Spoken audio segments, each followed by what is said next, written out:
mau dimanapun kalau udah azan dia sholat. Yang ada di PPT juga masih merasakan ya aku masih terus dikasih teguran oleh kawan-kawan. Mereka nggak ngajak.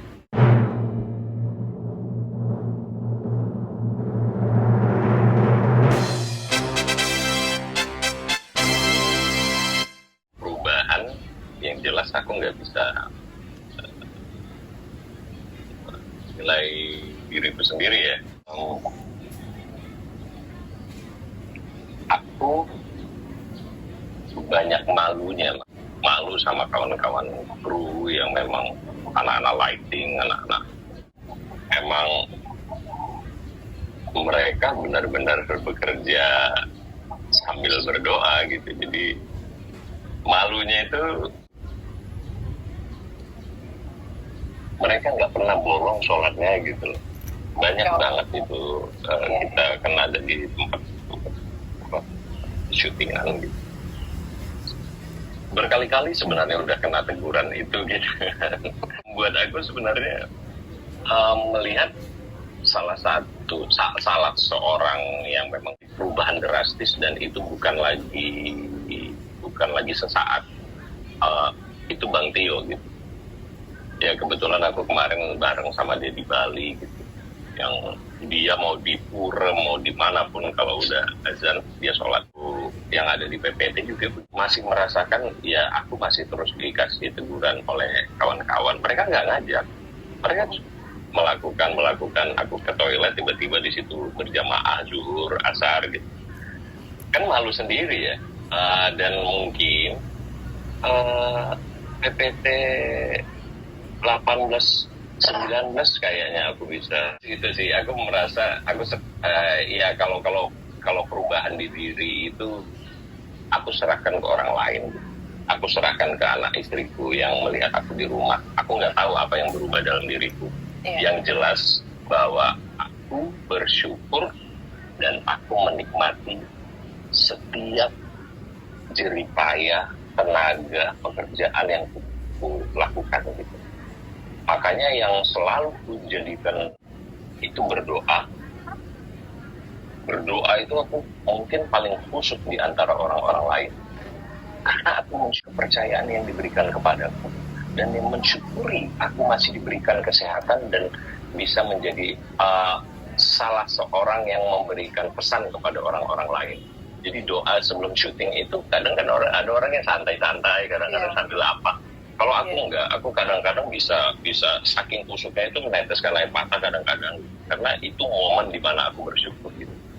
Jadi setelah itu nanti aku ada perubahan atau apa itu aku nggak tahu. Tapi yang jelas aku setiap saat mensyukuri apa yang aku dapat.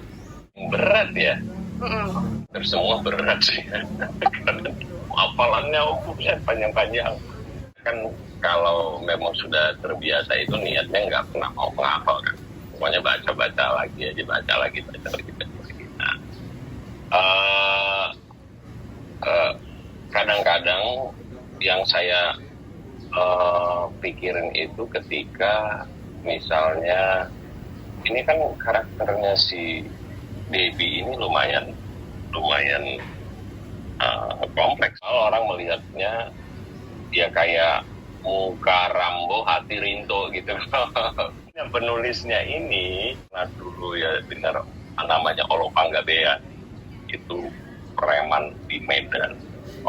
Dia kayak presidennya Medan itu.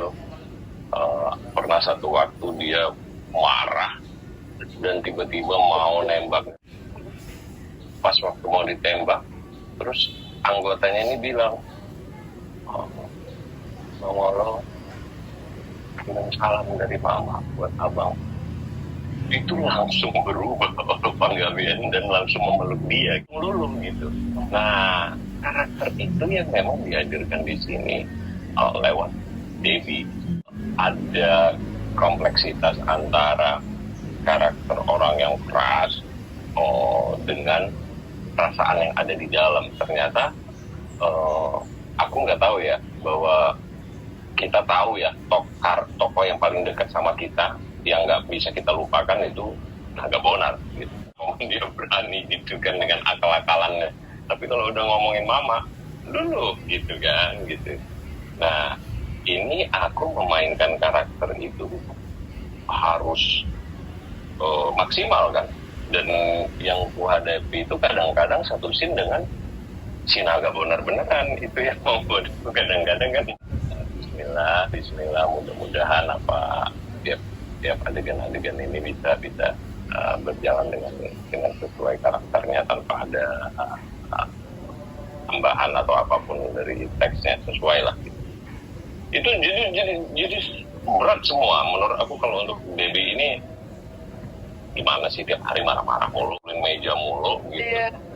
Itu sampai kadang ini papalan ini gila berkali-kali dan apa ya, semua kawan-kawan lawan mainnya juga asik-asik banget. Jadi ya, episode berikutnya itu yang memang menyentuh banget gitu kan. Ada hal yang menurut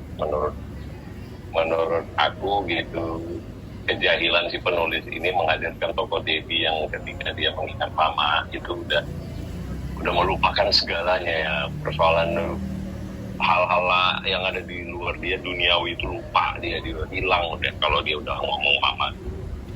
Nah, itu dieksplor sama si penulis yang menurut aku ini jadi lengkap banget, karakternya jadi lengkap banget, dan aku jadi lebih berusaha lagi gimana supaya karakter ini bisa berjalan gitu.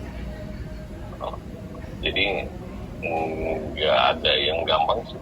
Yang baik, kepercayaan yang diberikan ke kita itu kan itu hal yang paling utama. Ya lawan main udah nggak percaya sama kita, udah babak belur, apapun yang kita lakukan tetap aja selalu nggak nyambung di dia karena dianya nggak percaya. Kepercayaan itu yang aku dapat di sini, dan hal-hal yang sulit itu bisa seketika itu bisa berjalan dengan baik. Dan ada beberapa hal yang memang merasa kuat itu selalu ada, dan mungkin di PPT 17 ini ada beberapa kali aku yang mengalami kayak gitu, dan ketika aku konfirmasi ke si sutradara, udah cukup ya aku menurut karena ya aku udah deh, karena dia akan kawinkan dengan karakter lain, kemudian adegan-adegan lain. Kalau aku mungkin terlalu tinggi akan nggak cocok dengan scene lain, aku terlalu rendah nanti nggak akan match sama yang lain gitu. Jadi dia yang lebih paham, makanya aku ketika dia bilang udah pas Pak, udah rasa ini yang jelas mungkin selain penonton juga kita semua yang terlibat ya, kru, aktor, kemudian teman-teman dari SCTV, teman-teman dari media, siapapun yang benar-benar tulus menjadikan Buronan Surga